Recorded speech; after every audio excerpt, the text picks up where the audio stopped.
வணக்க மக்களே, இன்னைக்கு வீடியோவில் ஒரு இம்பார்ட்டன்ட் விஷயம் தான் பார்க்க போகிறேன். என்னன்னா இன்வெஸ்ட்மெண்ட் எப்படி பண்ணுறது, எதில் இன்வெஸ்ட் பண்ணுறது, எதில் இன்வெஸ்ட் பண்ணால் நிறைய ப்ராஃபிட் கிடைக்கும் அப்படின்றது மாதிரி தான் பார்க்குறோம். சில பேருக்கு இதில் இன்வெஸ்ட் பண்ணலாம். ஃபார் எக்ஸாம்பிள் இப்போ கோல்டு நல்லா இன்க்ரீஸ் ஆகிட்டே இருக்குது. நம்ம அதில் நிறைய பேர் அதில் இன்வெஸ்ட் பண்ணிகிட்டே இருக்காங்க. நிறைய பேர் இப்போது இன்னும் அதிகமாச்சா நம்ம முன்னாடி இன்வெஸ்ட் பண்ணிக்கலாமே அப்படின்ற மாதிரிலாம் நினச்சிட்டு இருக்காங்க இல்லைங்களா.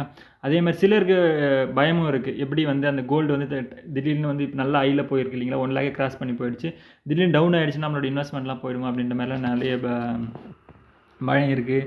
அந்த மாதிரி இதில் ஷேர்ஸில் பண்ணலாமா, இல்லை மியூச்சுவல் ஃபண்டில் பண்ணலாமா, இல்லை வேறு எதனா லேண்டாக வாங்கலாமா, வீடு வாங்கலாமான்னு நிறைய கன்ஃபியூஷனில் இருக்காங்க நிறைய பேர். எப்படி இன்வெஸ்ட் பண்ணுறது, அது இல்லாமல் சில பேர் கொஞ்சம் கம்மி அமௌண்ட்டாக இருக்கும். இப்போ வீடு வாங்குற மாதிரிலாம் அவங்களால வாங்க முடியாது ஓகேங்களா. இப்போ ஒரு 1 lakh தான் இருக்குது அப்படின்னா அதுக்கு வீடோ நிலமோ எதுவும் வாங்க முடியாது இல்லைங்களா.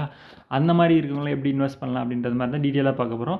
அதுக்கு முன்னாடி என்னென்ன இன்வெஸ்ட்மெண்ட் இருக்குது, பெட்டரான இன்வெஸ்ட்மெண்ட் எதுன்னு ஒரு 12 நம்ம எடுத்துருக்கோம் ஓகேங்களா. ஃபஸ்ட்டு என்னென்னா ஸ்டாக்ஸ் என்ன நம்ம ஷேர் மார்க்கெட்டில் பர்டிகுலர் ஷேர்ஸை வாங்கி வைக்கிறது ஓகேங்களா, சின்ன இன்வெஸ்ட்மெண்ட்டு. Second index fund. அதாவது இண்டெக்ஸ் ஃபண்டு உங்களுக்கு தெரியும்னு நினைக்கிறேன். அதாவது நிஃப்டி 50லாம் கேள்விப்பட்டிருப்பீங்க. அதில் இருக்கிற ஃபண்டு தான் இண்டெக்ஸ் ஃபண்டுன்னு சொல்லுவாங்க. நெக்ஸ்ட்டு கிரிப்டோ கரன்சி இப்போது கொஞ்ச நாளைக்கு முன்னாடிலாம் ரொம்ப பாப்புலராக ஆகி நிறைய இன்கம்லாம் கொடுத்துச்சு அப்படின்ற மாதிரி இது பண்ணியிருக்காங்க. அதுதான் கிரிப்டோ கரன்சி. அதாவது டிஜிட்டல் கரன்சின்னு சொல்லுவாங்க ஓகேங்களா. அதுதான் கிரிப்டோ. ரியல் எஸ்டேட், வீடாவோ இல்லை லேண்டாவோ வாங்கி வைக்கிறது ரியல் எஸ்டேட் ஓகேங்களா. இது நீங்கள் நம்ம நிறைய பேருக்கு வீடு வாங்கணும் ரொம்ப ஆசைலாம் இருக்கும் ஓகேங்களா. இல்லை அது சில பேர் இடம் வாங்கிட்டு அப்புறம் வீடு கட்டலாம் அப்படின்ற மாதிரி, இல்லை லேண்டாக இப்போ வாங்கி வச்சுட்டு ஃப்யூச்சரில் அதை விற்றுக்கலாம் அப்படின்ற மாதிரி இதெல்லாம் இருக்குது இல்லைங்களா. அது ரியல் எஸ்டேட்டில் வந்துடும். இந்த பாண்ட்ஸ் எப்படின்னா ஃபிக்ஸ்ட் ரிட்டர்ன்ஸ் கொடுக்குற மாதிரி ஒரு 12% 13% பாண்ட்ஸ் இப்போ கவர்மெண்ட் பாண்ட்ஸ் இருக்குது, இல்லை ப்ரைவேட் பாண்ட்ஸ் இருக்குது. அது எப்படின்னா நம்ம வாங்கி அந்த பாண்ட்ஸை நம்ம வாங்கிட்டோம்னா அதுக்கு இயர்லி சம் பர்சன்டேஜ், அதாவது ஷேராக வாங்குறதோட பாண்ட்ஸாக வாங்குறது என்னென்னா ஒரு ஸ்டேபிளான இன்கம் கிடைக்கும் உங்களுக்கு.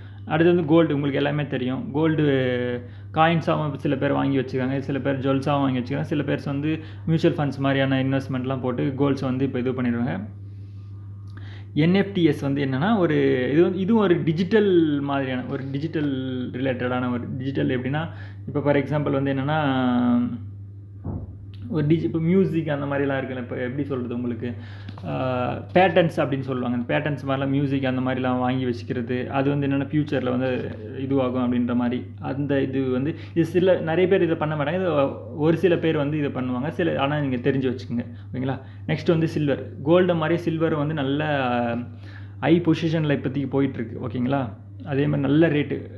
இன்கேஸ் கோல்டு காட்டிலும் அதிக பர்சன்டேஜில் இப்போ சில்வர் கொடுக்குது. இப்போ ஆர்ட் நல்ல பெயிண்டிங்ஸ் மாதிரியான ஆர்ட்ஸ்லாம் வாங்கி பெரிய பெரிய பணக்காரலாம் என்ன பண்ணுவாங்க, இது ஒரு அசட்டாக வாங்கி வச்சுப்பாங்க. இதையும் சில பேர் கேள்விப்பட்டிருக்க மாட்டீங்க. அதுவும் ஒரு அசட்டாக கன்சிடர் ஆகுது. என்னென்னா சில பெயிண்டிங் இப்போ நம்ம வாங்கி வச்சோன்னா அது அவங்க ஒரு 50 வருஷம் கழிச்சுட்டு அதெல்லாம் ஹை ரேட்டுக்கெலாம் விற்கிற அளவுக்குலாம் பெயிண்டிங்லாம் இருக்குது இப்போ ஓகேங்களா. அதேமாதிரி லக்ஸுரி கார்ஸும் அந்த மாதிரி தான். அவங்க ஒரு இதுவாக வாங்கி வச்சுப்பாங்க. நிறைய பேர் நிறைய ஒரு வீட்டிலலாம் 10 கார் 20 கார்லாம் இருக்கும் ஓகேங்களா. அதெல்லாம் என்னென்னா அதுவும் ஒரு அசட் ரிலேட்டடாக அவங்க வாங்கி வச்சுக்கிறாங்க.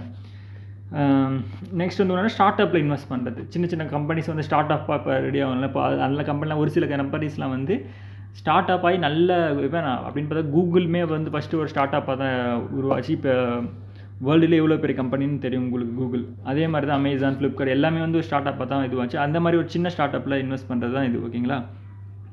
கமாடிட்டிஸ் என்றதுனா கூட்ஸாக வாங்கி வச்சுக்கிறது ஓகேங்களா. இந்த கூட்ஸாக வாங்கி வச்சுக்கிறதா எப்படின்னா அந்த சரக்கு ரிலேட்டடில் அப்படி சொல்லுவாங்கள்ல, கூட்ஸ் அப்படின்றது தான் இது.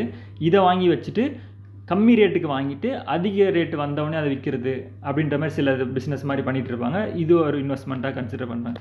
ஓகே, இதில் எது நமக்கு பெட்டர் இன்வெஸ்ட்மெண்ட். இப்போ ஃபார் எக்ஸாம்பிள் உங்ககிட்ட 1 lakh இருந்துச்சுன்னா அந்த 1 lakh எப்படி இன்வெஸ்ட் பண்ணுறது எனக்கு தெரியல, இத்தனை கேட்டகரி இருக்குது, இதில் எப்படி பிரித்து போடுறது அப்படின்றது மாதிரி எனக்கு தெரியல அப்படின்ற மாதிரி நிறைய பேர் இருக்காங்க. சில பேருக்கு தெரியும். இதில் 10% gold, 10% shares, 10% mutual fund, bonds அப்படின்னு மாதிரி பிரித்து போடுவாங்க. அந்த மாதிரி ஒரு சிலது இது பண்ணுவாங்க. சில பேர் இப்போ வீடு கார்லாம் அந்த மாதிரி சின்ன இன்வெஸ்ட்மெண்ட்லாம் அவங்களால பண்ண முடியாது. அதுக்கு தான் ஒரு பெட்டர், இன்கேஸ் உங்களால் இது மாதிரி பிரித்து பண்ண முடிஞ்சால் பண்ணுங்கள். அப்படி இல்லை, என்னால் நான் இப்போ தான் பிகினர், எனக்கு எதுவுமே தெரியாது, இன்னும் எனக்கு கொஞ்சம் டைம் எடுக்கும் எல்லாமே அனலைஸ் பண்ணுறதுக்கு அப்படின்ற மாதிரி இருக்குன்னா நீங்கள் பெட்டர் ஆப்ஷன் மியூச்சுவல் ஃபண்ட் போகிறதுக்கு பெட்டர் ஓகேங்களா. ஏன் நான் மியூச்சுவல் ஃபண்ட் சொன்னால் இங்கே இப்போ பாருங்கள் அந்த லிஸ்ட்டு கொடுத்துருக்கேன். இது வந்து என்னென்னா இந்த மியூச்சுவல் ஃபண்டில் என்ன பண்ணுவாங்க, மல்டி அசெட்னு சொல்லுவாங்க.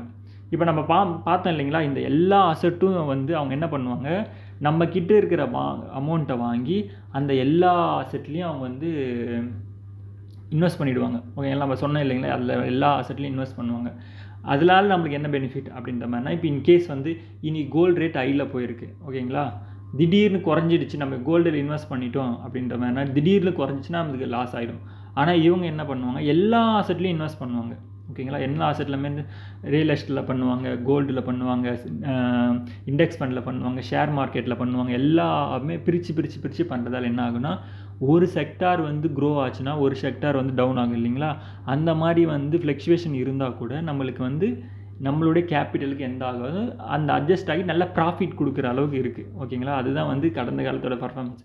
நிறைய பேர் வந்து இதுதான் வந்து என்னென்னா மெயினாக ஃபோக்கஸ் பண்ணி இந்த மாதிரி, அதாவது பிகினர்ஸ் வந்து என்ன பண்ணிடுறாங்க, முதல்ல இது வந்து இது மாதிரி பண்ணிவிட்டு ஒரு சின்ன அமௌண்ட் இதில் இன்வெஸ்ட் பண்ணிவிட்டு அதுக்கான பர்ஃபார்மன்ஸ் பார்த்துட்டு அதுக்கப்புறமா தான் அவங்களோட கேட்டகரியாக பிரித்து நல்லா ப்ராஃபிட் பார்க்க ஆரம்பிக்கும். நான் வந்து நீங்கள் பிகினராக இருந்தீங்கன்னா நீங்கள் இது மாதிரி போகிறது பெட்ரு. மல்டி கேப், அதாவது வந்து என்ன மல்டி கேப்ன்ற மல்டி அசெட்டுன்னு சொல்லுவாங்க.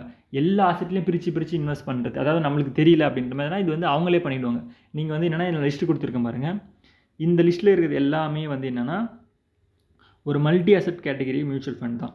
நீங்கள் வந்து என்னென்னா, நான் எக்ஸாம்பிளுக்கு இதெல்லாம் எடுத்துருக்கு, இது மாதிரி நிறைய இருக்குது. ஓகேங்களா, அதில் வந்து உங்களுக்கு எது நீங்கள் வந்து அனலைஸ் பண்ணுங்கள். இல்லை உங்களுக்கு இதுலேயும் எது அனலைஸ் பண்ணுறது அப்படின்னு தெரியல, நீங்கள் கமெண்ட் பண்ணுங்கள். உங்களுக்கு இதில் எது பெட்டர் அப்படின்றத மாதிரி நம்ம ஒரு நெக்ஸ்ட் வீடியோவில் பார்க்கலாம். ஓகேங்களா, ஓகே, இந்த வீடியோ உங்களுக்கு பிடிச்சிருக்குன்னு நான் நினைக்கிறேன். வேறு என்ன மாதிரி உங்களுக்கு வந்து வீடியோ தேவைப்படுது அப்படின்றத கண்டிப்பாக கமெண்ட் பண்ணுங்கள். நம்ம நெக்ஸ்ட் வீடியோவில் பார்க்கலாம். தேங்க்யூ.